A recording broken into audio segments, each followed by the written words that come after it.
Okay, so neither Dr. Nguyen nor myself have any disclosures. All right, so first, we're going to cover what eating disorders look like, how to screen for them, and what to do with this population. So why are eating disorders important?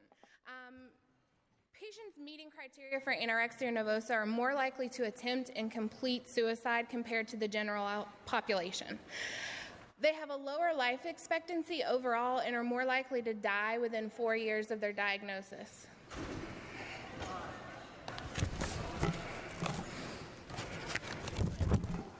So why is this important to peds primary care? Adolescents with eating disorders often first make contact with their primary care providers. So as first contact, PMPs have a valuable opportunity to intervene and improve outcomes for these patients. As you can see the statistics listed here, adolescents who receive an intervention have greater recovery rates than adults. So the sooner the intervention for this population, the better the outcome. Oftentimes, if caught early, teens with disordered eating will not require hospitalization, and their illness can be managed quickly and effectively in an outpatient setting.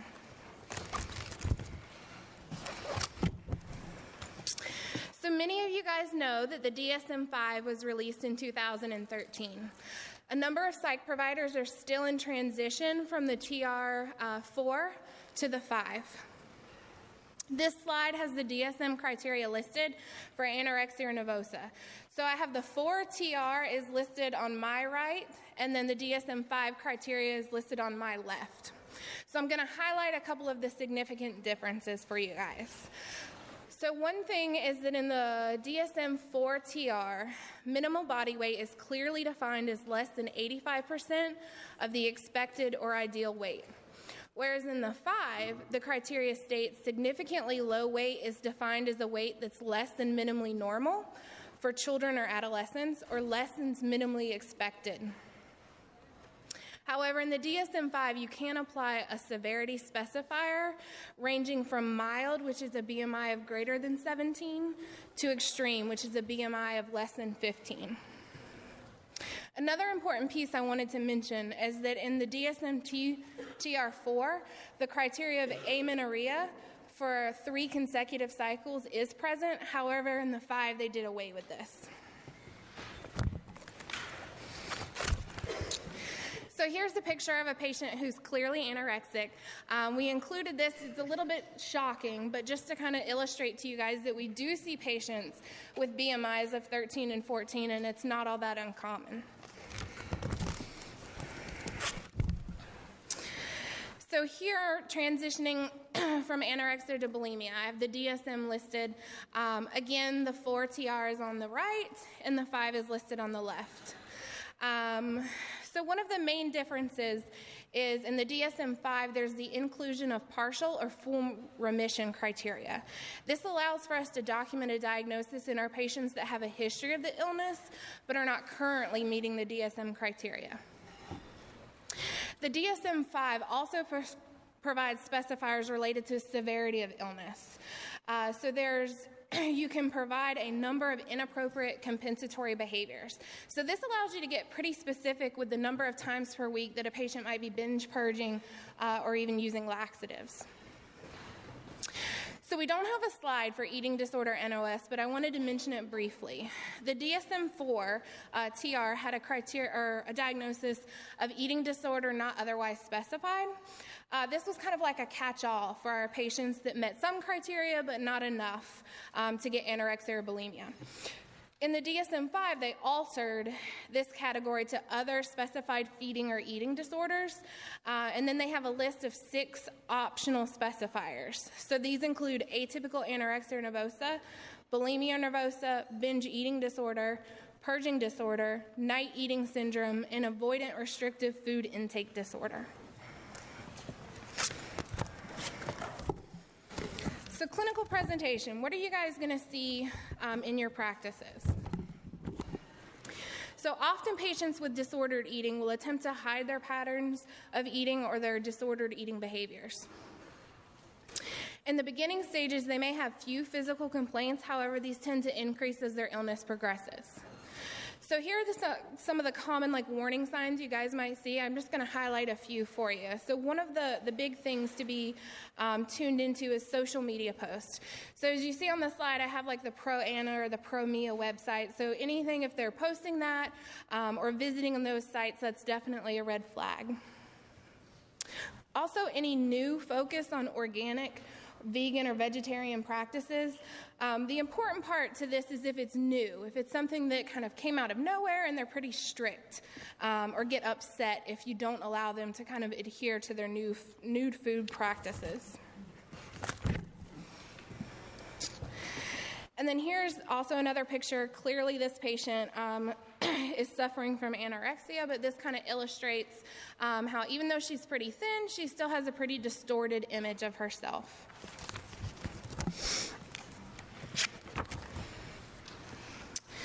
So in the primary care setting, time for a clinical interview is often limited. So I've included one of the questionnaires here, the SCOFF.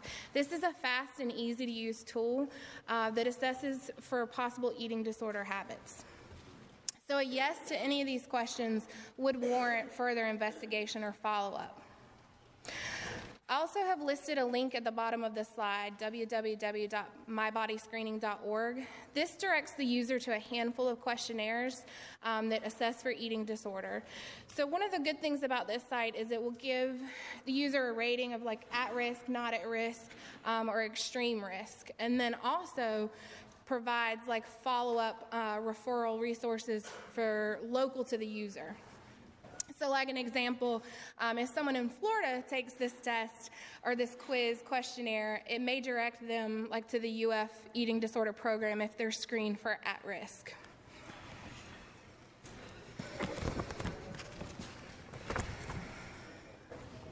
So physical exam. This is a generalized list of some of the physical exam findings that you might see in an eating disorder patient. Oops. Here's a generalized list. So some of the obvious things are listed here. You're going to see a low BMI. You're going to see a low ideal body weight. There's also some of the not so obvious signs. One is carotenemia. So the folks that eat high pigmented veggies, and that's pretty much all their diet consists of, you're going to see kind of the yellowing of their skin. So I know that if a kiddo presents to you guys with edema and a sore throat, you're not going to have eating disorders at the top of your differential. But I do want you to consider it if it's paired with other clinical signs or if you've seen recent behavior changes in that patient.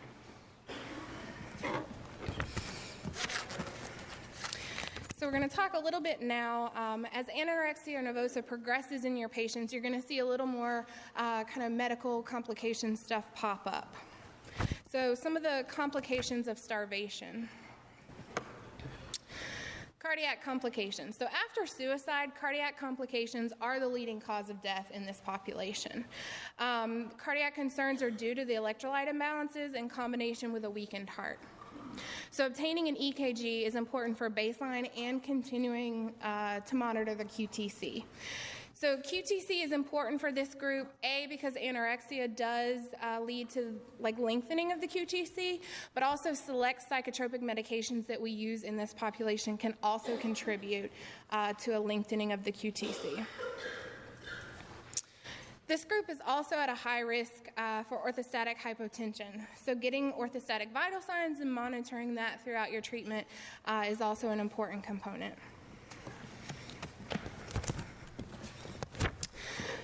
Effects on the brain. So as adolescents with anorexia progress in their illness, their cognitive function is no longer at optimal levels. You may see this with folks will have a decrease in their academic performance. So a patient that was previously a straight A student might now be coming in telling you that they're making B's and C's. With some patients, it becomes extremely difficult for them to focus on their schoolwork because they're pretty preoccupied with counting calories or thinking about their food intake throughout the day. So in cases of severely malnourished patients over long periods of time, they may experience an increase in CSF volumes and reduced volumes of both gray and white matter. So you can see the CT scans here. The one on the right is a CT scan of an adolescent suffering from anorexia. You can see the increase in the CSF volumes compared to the adolescent with no anorexia symptoms.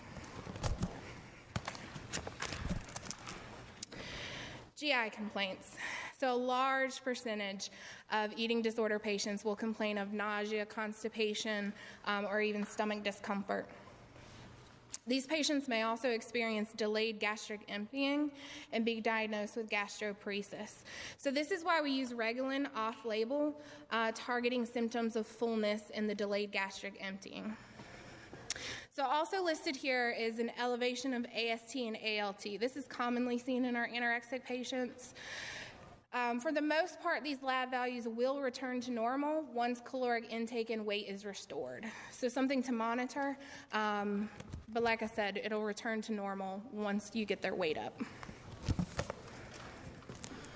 So some endocrine complications. We talked a little bit back when we were discussing the DSM about amenorrhea. So this is an endocrine system complication that we see in the anorexic population. I also want to mention in our male population, we'll see a decrease in their levels of testosterone as well. So changes in the hypothalamic pituitary axis may result in altered levels of thyroid hormones. This is also something that will return back to baseline or within normal limits once you get the weight restored and their caloric intake up. There's a much higher incidence of osteoporosis in females with current or a significant history of anorexia nervosa. Bone scans can be helpful in making a diagnosis of osteoporosis, but there's really little indication for scanning an adolescent anorexic population because weight restoration is the treatment for osteopenia or osteoporosis in this population. So going to transition a little bit from anorexia over to bulimia and talk about some of the medical complications of purging. So one of the most noteworthy complications is the chipmunk sign in bulimic patients. And there's a picture on this slide here, but you can see that they get a hypertrophy of the salivary glands that gives them kind of a little rosy chipmunk appearance. I also wanted to bring up Russell's sign. That is the calluses that can develop on the knuckles of someone with repeated self-induced vomiting. Patients with binge purge behaviors are also at a much higher risk for esophageal tears. So electrolytes, this is one of the obvious complications that you could see in somebody that is binging and purging. So it's important in outpatient practices to monitor CBC, CMP, magnesium, and phosphorus.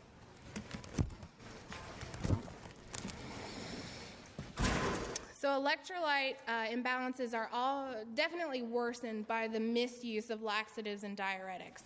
So with diuretics, we commonly see patients, we know this is not an effective method of weight loss, but they will use diuretics and then hop on the scale and see that they have lost a few pounds, and it's kind of like that positive reinforcement for them. So this is something to definitely monitor in this population. So diabulimia, this is a relatively newer topic that I want to talk about in the eating disorder population.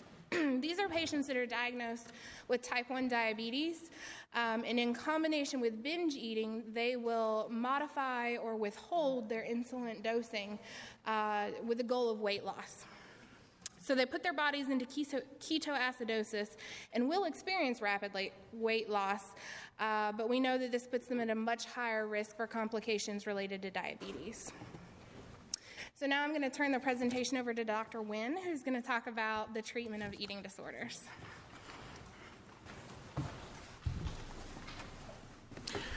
Okay, hi everyone. So before I hit the treatment of eating disorders, I just want to get a general idea of the audience I'm talking to. Can I just see a show of hands? How many of you guys actually treat eating disorders in your primary care? And is it predominantly children and adolescents, or do you guys see any adults? No adults? Anyone see any adults? Okay. One of the things that we're seeing nowadays is that the prevalence rate of eating disorders is growing. It used to not be very large, and now I think it is expanding.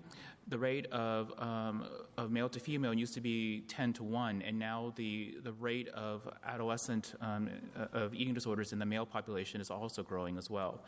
In my personal experience, I have seen an anorexic we treated an anorexic patient or anorexic equivalent patient all the way down to the age of 7. And part of the reason I think why the APA changed to move DSM-4 TR to DSM-5 removal of the criteria for amenorrhea is because previously we'd had a large number of adolescent females who were basically premenopausal. They hadn't hit that portion, and because they weren't hitting that diagnostic criteria, they weren't given the diagnosis or the formal diagnosis of restrictive anorexia. And diagnostically, that becomes a problem because in terms of all of the mental illnesses that we have, anorexia is the most lethal one. If you look at the literature, up to 20% of patients with anorexia end up dead.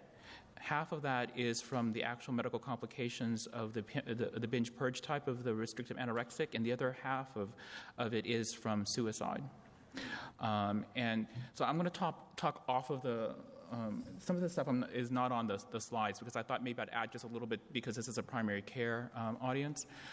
One of the things that I encourage you guys to look at when you are seeing these potentially eating disorder, restrictive eating patients in your clinic is to also monitor and assess for depression and anxiety, because the overwhelming number of anorexic patients or eating disorder patients have a comorbid mental illness. In the time that I have been a pediatric psychiatrist, I have yet to see an eating disorder patient without some level of depression or anxiety. And the reason why that's important is because a lot of times as primary care providers, the focus is on weight restoration, on weight loss. I mean, that's what parents see, right? That's what parents fight with the kids about all the time at dinner. But the problem is that what fuels a lot of the eating disorder behaviors really is depression and anxiety. And a lot of the depression and anxiety in eating disorder patients go undiagnosed. And when we look at the recidivism rate or the relapse rate and in eating disorders, my opinion is that when we're not successful in treating the eating disorders, it's usually because we've not treated the depression. It's really, really hard to get control of a repetitive physical compulsion or behavior if what's driving it isn't taken care of. It's sort of like I have chronic headaches, so instead of trying to figure out what's leading to the headache, I just take Tylenol over and over and over again. And so when you're treating eating disorders and you don't look for the comorbidities and depression and anxiety, then really you're doing symptomatic treatment. And for a lot of these young ladies and young men as well, the socioeconomic pattern is that they're bright, they're highly motivated, high-achieving, overachieving kids. And so oftentimes they may get caught with the initial symptoms at presentation, but they will compensate and they will be able to trick their parents, trick the primary care providers, trick the nurses, everybody that's sort of beginning to watch them. And if you force a restrictive anorexic to begin eating, like if you sit there and you make her eat and you make her eat and you don't let her get off the table until she finishes eating, part of the concern is that you move from a restricted anorexic and force, it then precipitates the binge purge subtype under DSM-4 TR. And the concern is that the binge purge subtype has a lot more electrolyte abnormalities, has a lot more potential for seizures, all sorts of medical comorbidities. And so when you move from a restrictive anorexic subtype to a binge purge subtype, the mortality rate doubles. And so that's one of the hardest things about treating eating disorders. Weight restoration is the key thing at the beginning because you don't want them to get medically ill. But in the process of achieving weight restoration, you can actually end up making them worse because they look like they're gaining weight and they're better, but really what they're doing is their level of compensatory behavior is increasing. So they'll, I can remember adolescent females that they were forced to eat better, and I can remember this one female who did 500 push-ups a night in order to maintain her weight, and I can't even imagine doing a tenth of that. their compensatory mechanisms are amazing. They'll hide food, they'll purge it, so just be cautious of that. So in the treatment component, it really depends upon the severity and really how sick the child is. In our inpatient program, we have seen BMIs as low as, I think the lowest BMI I've ever treated is 8.5. And that child could barely talk, walk, and make complete sentences. The DSM-5 recognizes that anything under the BMI 15 is extreme, and we're talking almost half of that. I'm assuming that the majority of you guys will see BMIs in the 17s, 18s maybe. And essentially a BMI of 17 or 18 in and of itself is not diagnostic, but given this age population and the social stratification, it's just something to keep in mind. The treatment, the outpatient treatment of eating disorders really is a combination of medical monitoring, individual therapy for the child, and family therapy. Usually what ends up happening is that if the family engages with the adolescent over control over meals, more likely than not, what will end up happening is it will exacerbate the eating disorder symptoms. One of the things that I've seen pediatrics and primary care do that I'll caution you on is beginning to over-monitor when they come in to see you, like having your nurse, for example, check them every single week, I don't want to say making a big deal out of the weight, but the weight is a big deal. But the more you focus on it, the more they realize you begin to focus on it, the more they will begin to alter the way they do things. And examples that would be weighing their shoes down, putting things in their bra before they go to the pediatrician, for example. On our inpatient unit, because our kids are so ill and so severe, we actually have them completely disrobe and they're weighed in a gown. Because we have had them, just put all sorts of things in their panties, in orifices, just to get their weights up, because they recognize that that's the one number that everyone is looking at. And so if they can get you guys, they can get us to sort of ignore the weight, then they can go about their business with their restrictive behaviors. Okay. Family-based therapy. So this slide talks about the Maudsley family-based model. Just a quick show of hands, who's familiar with the Maudsley theory at all? Okay, so there's some. There's a lot of controversy with how to handle family-based therapies and outpatient treatment of eating disorders. The Maudsley model is one of them. And really what it is at the core of what is traditionally known as an eating disorder, there is an inherent conflict of self-esteem and control. Okay, and that's what leads to depression and anxiety. In these adolescents, it just happens that the poor self-esteem and the yearning for self-control manifests itself in an eating disorder. In other patients, it can manifest itself in OCD and all sorts of other mental illness symptoms. And so one of the things that we try to do is we try to work with families on not, and specifically parents, on not exerting over-control over the eating portion. And so inherently what the Maudsley model is meant to do is it's meant to retrain the parents and the child on how to eat appropriately. And so if you read the different levels of the slides, the parents initially take over with meal preparations. It's sort of like you have a 13 or 14-year-old adolescent female who has an eating disorder, and the parents are sort of retraining them as if they were 3 or 4 years old. But obviously the training doesn't last a decade; it only lasts several weeks. And the idea is that as this therapy progresses towards the end of the therapy, the adolescent regains and takes over nearly full control of the eating of the meal portions with the parents supervising.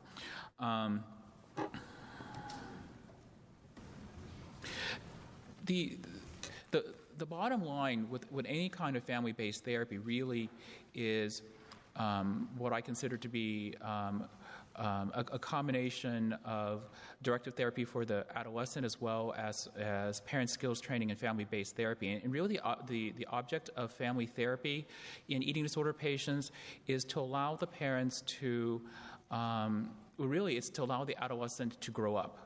Because a lot of times what these adolescent anorexics do is, in order to, there is some level of fear of development, some level of fear of maturation, some level of fear of the expectation of increased responsibility. I mean, this is part of the reason why some of these girls end up doing what they do to throw off their menses, to have their, to have breast development sort of stop. And what ends up happening is the target here is to effectively normalize the development of the adolescent. And that's inherently all that means is a 14-year-old needs to act like a 14-year-old, and the parents of a 14-year-old need to allow the 14-year-old to act like a 14-year-old. And that's a really difficult target to achieve when the parents of an anorexic girl and the anorexic girl are fighting as if she were 3 years old about whether or not she's going to eat. So inherently, it takes a lot of therapy for both sides, both the child and the parent side, to get to the point where there is trust back and forth. For inpatient hospitalization, this is a completely different matter, because by the time you get to be hospitalized for anorexia, your BMI has dropped tremendously. You're usually significantly bradycardic, orthostatic. And these are some general criteria for hospitalization. And these criteria are more for insurances to determine the need for hospitalization. And if you look at the two criteria, it's much easier to make an argument of getting an anorexic hospitalized than it is as a bulimic versus a bulimic, mainly because the thought just is that an anorexic has a greater risk of more morbidity, mortality than does bulimia, which inherently is true. There are many different types of individual therapy that you can try, and it really depends upon the actual style of the eating disorder itself. With DSM-5, DSM-4 used to just have anorexia, bulimia, and the NOS diagnosis. And inherent in the idea for DSM-4 is that what unified all the eating disorders is there was a fear of weight gain. DSM-5 has expanded that and really looked at other eating disorders that don't necessarily have fear of weight gain as a component. For example, avoidant restrictive food intake disorder that's a new diagnosis, and really it's kids who don't like the certain textures of foods, certain flavors. It tastes funny to them, so they just won't eat. That's not traditionally restrictive anorexia, but it is considered an eating disorder under the eating disorder categories now, because it is an actual eating disorder, because the kids don't eat, so they end up losing weight. The exposure response prevention idea is ERP is traditionally used for OCD, or, obsessive compulsive disorder. So, for example, if you have a germ phobia, ERP, the steps of ERP would be exposure for you to germs. So what our psychologists do in our clinic is, if you have a germ phobia and they're going to use ERP, they're going to take you into the bathroom, tell you to stick your hand in the toilet, keep your hand in the toilet, and don't take your hands out. And then when you take your hands out, don't wash it. And the idea behind doing that is to expose you to the germs so that the germs aren't going to kill you. Your hand isn't going to fall off, that sort of thing. ERP for eating disorders is relatively similar. If a child has a food phobia, like they don't like some eating disorder patients don't like butter because they think it's fatty, they don't like the oily taste, that kind of stuff. And so the exposure would be to have them put it in their mouths. And it really depends, how much they put in their mouths is dependent upon how resistant they are. Hold it in their mouth, maybe even spit it out, but just tolerate the taste of the fatty food in their mouth for a little bit, then maybe hold it for longer, then maybe longer after that, and then maybe the final step of the exposure would be to ultimately swallow. Now, this really has to be done with a trained professional, because if you try ERP with a restrictive anorexic and you don't monitor them, just like I was talking about earlier, they may swallow that butter, but then they may go home and purge out the entire day's worth of meals. And so if you're not careful with some of these treatments and you're not doing it under controlled environment, then the illness can actually get worse. Cognitive behavioral therapy is a basic therapy that we employ. I think everybody actually does it every single day. For example, if you have a fear of flying and you think the plane's going to crash, you sort of think, okay, how many planes crash a day? Well, not that many. And so the likelihood that my plane's going to crash is not that much. And so really all CBT is it takes a thought that is false, and it it puts it up against a series of facts. And then it challenges you to think about your thought that is false compared to the actual facts of it.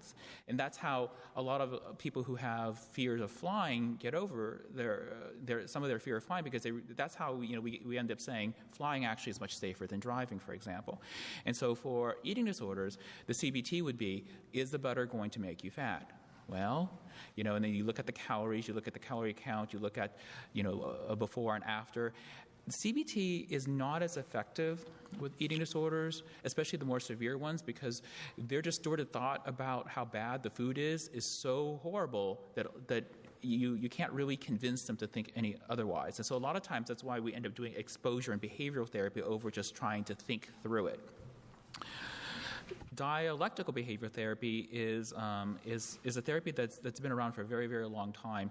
It used to be it still is the hallmark of the treatment of borderline personality disorder. And dialectical behavioral therapy, in essence, is just bad things happen to everyone every day. Find a way to tolerate it, because you're not unique in bad things happening to you, more likely than not. And so, like, for example, if you miss your plane, okay, you could have a massive tantrum at the airport, or you can find a way to get onto the next plane and tolerate the potential that you might be late. And so dialectic behavioral therapy, when we use it for eating disorders, helps the patients to sort of tolerate the icky feelings that they're having at that point. As they're sitting there staring and looking at the food like, this is going to best can they tolerate the bad feeling of this is a horrible experience and go through the experience?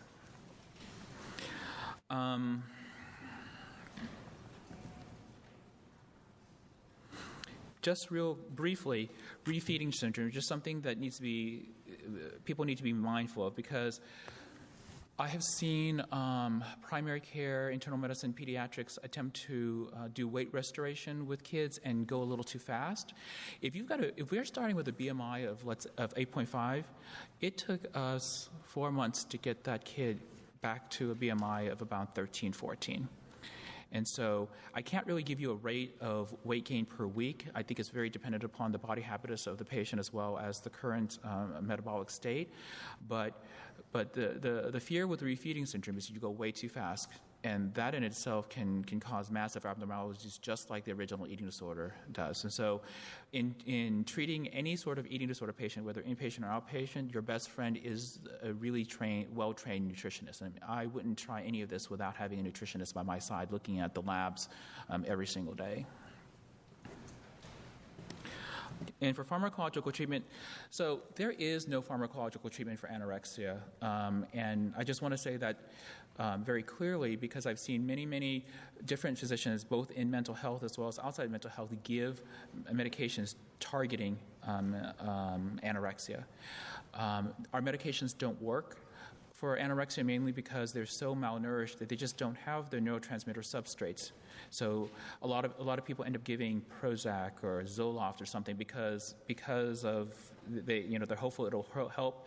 And when we do give medications to eating disorder patients, it's usually to treat the comorbidities. So if I see an anorexic patient and I give her Prozac or Zoloft, it's usually because I've also diagnosed depression or anxiety comorbid with that. The only FDA indications that we have, there's 2 medications now. Prozac has an indication for the treatment of bulimia up to the dose of 60 milligrams in adults. And recently, Vyvanse, which is a stimulant, has gained FDA indication for the treatment of binge eating disorder. And binge eating disorder is a new diagnosis in DSM-5. It's equivalent to what we used to consider to be bulimia nervosa non-purging subtype. Okay?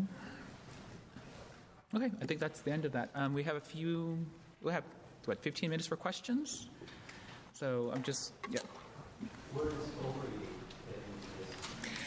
Overeating could be a binge eating disorder. It really depends upon the weight of the patient. So we have patients who binge and then purge, and then most bulimics or bulimic equivalents are usually normal weight body habitus, and so their BMIs are in the low 20s to mid 20s. I wouldn't be able to pick them up out of a lineup, unlike a restricted anorexic. But we also have patients who end up being obese because of binging. Was there a specific question? Yeah. So then it really depends upon upon what is driving the binging portion. If it's actually binging as part of the binge purge subtype, or is it something else? So, yes, in the green. Insurance comorbidity with philosophy, which is often the appetite suppressant as well. How long do you, I guess, tolerate that side effect, or do you say start on Zoloft? Well, okay, so with all the SSRIs, I think in the adult population, there is a general thought that certain ones are more appetite stimulating, like Paxil, and certain ones are more appetite suppressing. My experience in pediatrics is that they're all about the same. So there isn't that as clear a distinction, like Prozac is going to suppress your appetite more than Zoloft would. If I started off an SSRI in an anorexic, I would start very, very, very small. So if I have, let's say, a 90-pound female, I would start off no more than 5 milligrams, and maybe even 2.5. And to get down to that dose, you're going to have to use the liquid formulation, keeping in mind that the average adult dose is 20. And for someone that young or that small in stature, I probably would not go above 5, maybe not even 10. And the reason is because that should be a sufficient dose to target the comorbidity. The other part is that all of our antidepressants have the FDA black box warning regarding the potential for worsening suicidality and agitation. And so in the restrictive anorexic or the underweight population, the likelihood of agitation from SSRIs is much, much higher. A lot of times when we see, and this is the hard part, because irritability and agitation is a hallmark sign of depression in kids. But irritability and agitation is also a hallmark sign of the side effects of an SSRI. And so if you're treating depression and you give a medication, okay, and the kid gets agitated and irritable, was that premorbid? Is that just continuing? Is that a side effect of the medication? And so to try to minimize the variables, I wouldn't go very high on that dose at all. And if you keep the dose relatively low, it should overall be weight neutral as well. Yes.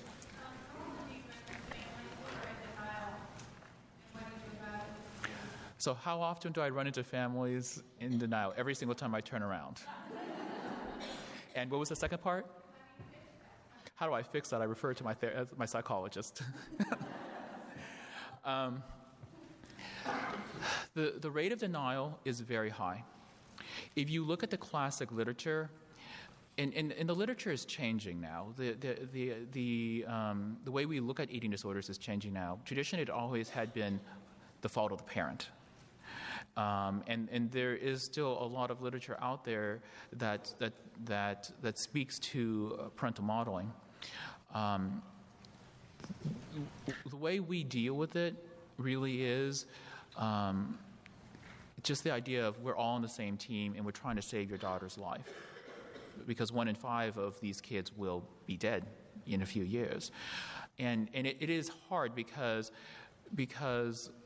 if you do not have the parents' buy-in, this will fail. Like I cannot remember the last adolescent that we treated successfully without the parents' buy-in. And we're a tertiary care center, so we have taken kids from, so we're in Florida, right? So we have taken kids from Tennessee, Texas, Maryland, and sometimes some of these families will fly the kids down, and obviously they have to go back to work. Somebody has to go to work to pay the bills. You just can't come and stay at the Hilton and for a couple months while your daughter's in a treatment program. And so we make all sorts of allowances for that. But that having been said, when we don't have parents on site and readily available, and even conference calls or Skype or FaceTime or whatever, it's not sufficient.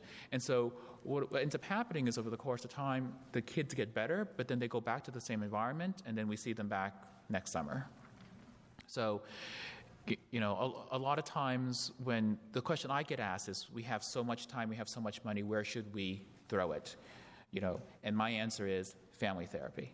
As long as the child is not in medical dangerousness. I mean, obviously, medical dangerousness is the highest part. Hospitalization is needed for medical acuity, then that's where you go. But the overwhelming number of eating disorder patients are just sort of out there, in high schools playing volleyball. You don't really know what's going on. Yes. Where do you see orthorexia fitting in your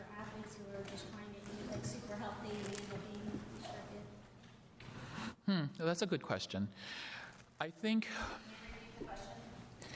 so about athletes who just are super healthy eaters. I think that's where DSM-5 is moving, because before the guideline restrictions are very, very tight. So you had to have this, you had to have missed periods, you had to have a body weight less than 85%. And so what if you're 86%? What does that mean? Does that mean we wait another month to diagnose you? We don't treat you for a couple of weeks, And obviously I'm being a little bit sarcastic and rhetorical here, but the line between super healthy restrictive eating and eating disorders is a very thin line. And I think the way I define it is, what is the end point? Because in the athletes, so obviously we are at a university setting, so we have collegiate athletes, and the idea, DSM-5 will use functional impairment as a measure for whether or not we need to intervene. And what that basically means, and so how I teach the residents is, let's say you're coming in for a depression screen and evaluation, and I give you the questionnaire, and you circle yes on every one of our depression screens. Am I depressed? Do not get out of bed? Have I gained a ton of weight? All that, and you say yes to everything, and on paper it looks like you're super depressed, but you get out of bed every day, you go to work. You haven't gotten a divorce, you haven't been threatened to be fired, you're doing your job relatively well. There's no functional impairment. And so for the eating disorder class, that's what I'm also looking for some as well, because as they get sicker, their level of time devoted towards searching out super healthy foods or cooking super healthy foods or exercising to compensate for not having super healthy foods grows and grows and grows. And eventually it leads to, I don't go to class because I had to go to the nutrition store, or I couldn't do this because I was out at the track running, 5-10 miles. And a lot of times with these athletes, they're world-class athletes, and they look good. And if you were to get blood work on them, if you were to monitor the blood pressure and heart rate, they're somewhat bradycardic, but not for a world-class athlete. So your question is a really good one. When do we begin to say we need to intervene? It's when the activities of what they do begin to impair on all the other areas of their lives. Yes, all the way in the back. So family therapy is critically important. But what about the media and the way that our people get this sort of argument because every time we see everything? Are there any known prevention things that we can do to address that kind of idea? About the 7-year-old. Yeah. And that's, this is part of, I think, part of the reason why the rates of eating disorders has climbed. I think it's multifactorial. I think one of them is just our societal changes. We're a much more media society than we were even 10 years ago.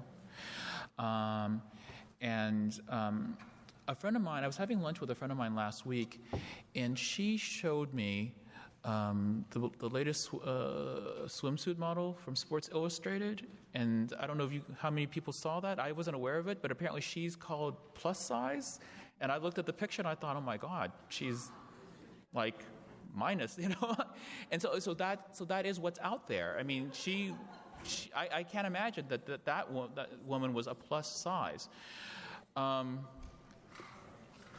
short answer is that the social trends are going to drive this illness, because in addition to the fact that we're much more socially, a much more social culture nowadays, kids in general, I think, are more, they tend to be a little bit more immature than they used to be age to age. And I think it's just part of of how we're growing up. A colleague of mine, we were talking last week about how a generation ago, kids would get on their bike and bike down the street, and you wouldn't see them until past sunset. And now, if you let your kid in the front yard, you're like, oh my God, what's going to happen? Is some serial rapist going to drive by and pick my kid up? And so, and the other part of it is that kids nowadays claim they have 1,000 friends, but they have 1,000 Facebook friends, and they hardly ever have face-to-face friends. So their BFFs are somebody they met yesterday and will be gone by tomorrow. And so a lot of what we consider to be basic social constructs that a generation ago we used to consider as this is just how we grew up isn't there anymore. And so that the kids nowadays, in my mind, are losing that protective factor. So they don't have that sort of sense of self that would otherwise protect them from somebody saying you're too fat. Maybe a generation or two ago, that population would have said, well, no, I'm not. I don't know what you're talking about. But nowadays, the kids are like, maybe I am. I mean, if this swimsuit person is plus, and I'm clearly bigger than that, then what am I, like 5 plus? So, yeah.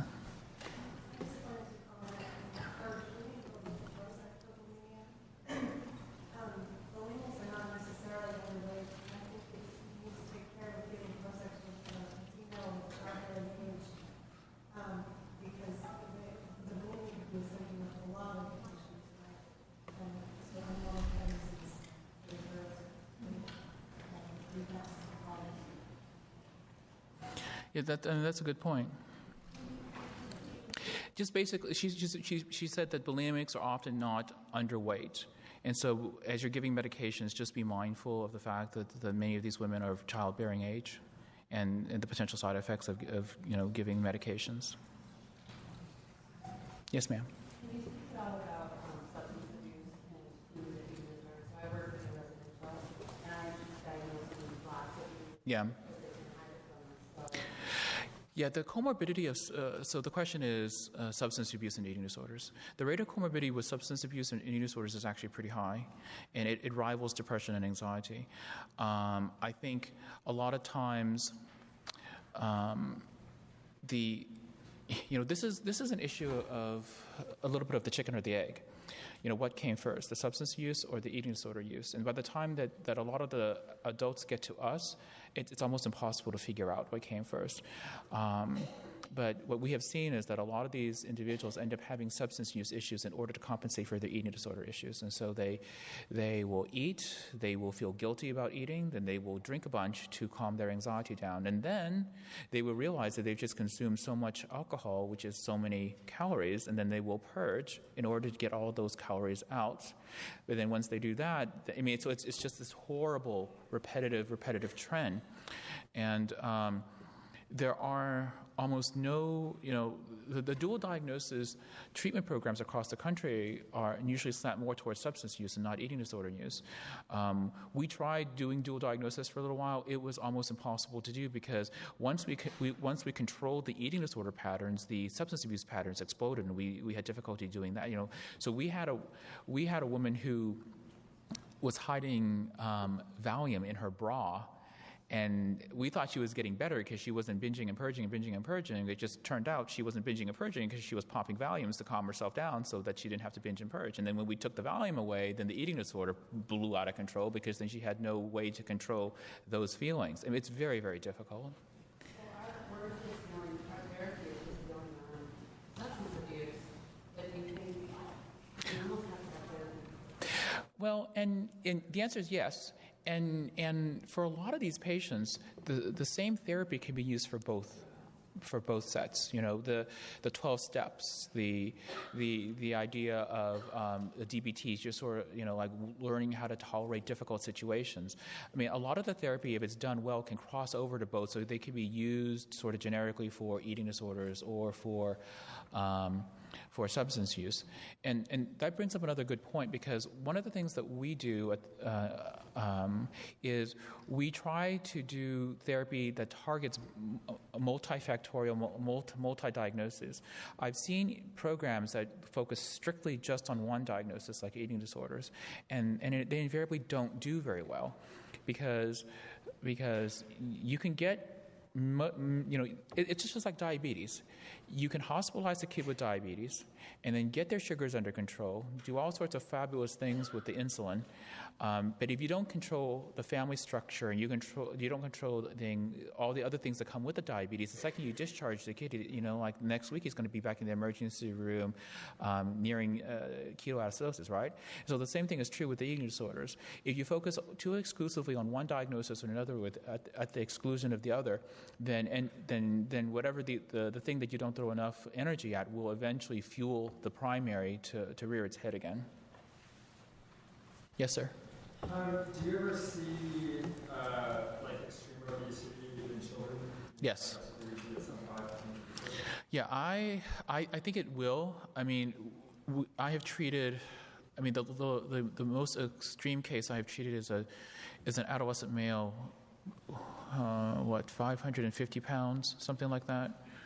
And he was, when pediatrics consulted us, I thought he was going to die within a week. We were able to, between the PICU, the pediatric floor, and ultimately inpatient psychiatry, we were able to bring him down to 350. And I'm pretty proud to say that he walked off of our unit. He hadn't walked in I don't know how many years because he just couldn't. But yeah, I think that the next area that we're going to need to look at is the overeating area, because the rate of obesity in children now is a staggering greater than 50%. Well, personally, it's frustrating to me to see so many obese children. 2 weeks ago I had a 42-pound 18-month-old. And I think so much as a society, we look at so much of anxiety and bulimia as an eating disorder, and we look at obesity as perhaps more situational lifestyle genetics. And I think if we actually started changing our mind with some of these kids, placing it into an eating disorder category, perhaps, what way are we going to go with that? Are we going to see less? Are we going to be treating these kids differently? Are we going to put them on our radar as being more, of an acute case? Because it seems like a lot of their symptoms are more long-term. I've worked in surgery. I've seen 21, 22-year-olds with, coronary bypass. So it's interesting to me that we haven't made that move yet. Well, and I agree with you, because the move with just reclassifying the eating disorder diagnosis took this long to get to. A year ago, like I said, we only had a handful of categories, and everybody fell into the not otherwise specified. So there was a huge pool of patients that had very little overlap that just happened to fall under the not otherwise specified category because they didn't fulfill strict criteria for everything else. So I think the academy is moving in that direction. I think when we look at eating disorders, both overeating and undereating, there's a lot of similarities behind. Obviously, there's some genetics, and there's some psychosocial, there's some social economic stratification, but there are psychological drives that are very similar for undereating as well as overeating. And when we have tried to treat these kids, some of the exposures that we do, some of the ERP and some of the behavior therapies that we do are pretty applicable for over versus under as well. So I guess the short answer to your question is I hope we get there sooner rather than later. Yes, ma'am. I work with in pediatric surgery, and so we do a gastrostomy too. And one thing I've wondered about is eating and eating behaviors as these kids are trying to learn how to eat. They're the children that just had an oral aversion from infancy, and the control issues over teaching kids to eat. And if there's any issues with these 4, 5, 6-year-olds and anxiety leading into that whole refeeding and learning how to eat. And if there's anything about these kids who had G-tubes 10 years ago and they're now entering their teenage years, and there were so many control issues over food. Yeah. So I'm hoping that with the new diagnosis of one restrictive food disorder, that because there are some kids that are not classically eating disorder kids that basically don't want to eat because of a sensory overstimulation issue. I mean, and a lot of these kids are fall in the ASD category, the autism spectrum disorder. These kids don't like tags, they don't like bushy stuff, they don't like slimy stuff, and so they inherently don't eat, not because they don't want to gain weight, they don't eat because they just don't like the sense, whatever that is, in their mouth or their nose or what have you. And so for those kids, systemic desensitization and ERP would be, over the course of time, very, very helpful. Now, I'll tell you, regarding tube placements, G-tube, pegs, all those things, my personal bias is, and when I'm consulted by pediatrics and pediatric surgery, I recommend very, very strongly that they not proceed forward with tube placements unless it is of last resort. And the reason is because, from a psychological point of view, the second you put that in, then whatever you're trying to get the child to do, the child's not going to do anymore. It's sort of like the child doesn't want to do homework, so you get somebody else to do their homework for them. Now, why would the child do homework after that? And so if the child doesn't want to eat for whatever reason, and you put a tube in, and the child doesn't have to eat, how are you going to get the child to eat? Now, I will tell you, that's my personal point of view, because when we've had those patients, and then they've been transferred to psychiatry, my first move is always to try to remove the tube as quickly as possible, unless there is a medical or surgical emergency that prevents that from happening. And I recognize sometimes the kid is just so ill that you have no other choice, and I absolutely understand that. But I guess what I'm trying to say to your question is, the earlier we catch this on, and the more we do basic behavioral training and consistently, the less likely there's going to be long-term morbidity or mortality associated with this. Because I have seen kids who've had tubes placed in very early in their lives, and then these aversions, or whatever it is you want to call, persist into adulthood, into adolescence, and easily into adulthood. Okay, I think we're out of time. Thank you.